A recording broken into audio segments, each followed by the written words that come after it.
dear ভিউৱাৰ্স 2022 চনত অনুষ্ঠিত হোৱা থাৰ্ড গ্ৰেডৰ পৰীক্ষাত এই মেথছৰ কুৱেশ্যনটো আহিছিল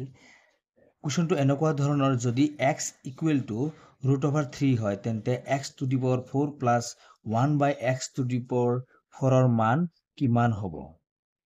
এতিয়া আমাক দিয়া আছে x ইজ ইকুৱেল টু কিমান দিয়া আছে √3 আমাৰ উলিয়াব লাগে x to the power 4 plus 1 by x to the power 4 ৰ মান উলিয়াব লাগে এতিয়া আমি x to the power 4 আমি এনেকৈ লিখিব পাৰিম x স্কয়াৰ তাৰ ওপৰত আৰু এটা স্কয়াৰ দিলো 1 by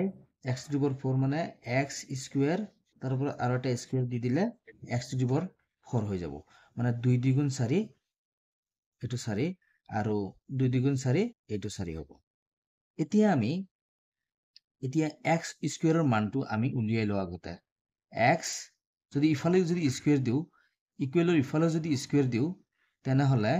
এই স্কয়াৰ আৰু ৰুটটো কেনসেল হ'ব থাকিব কি হ'ব 3 তাৰ মানে x স্কয়াৰৰ মান আমি কিমান পাই গলো 3 পাই গলো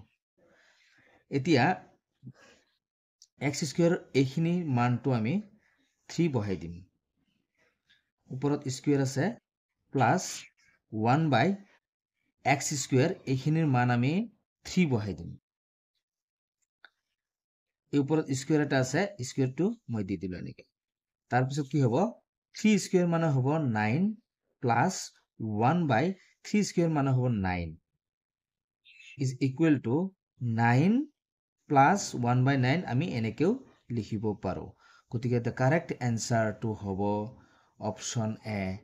9 and 1 by 9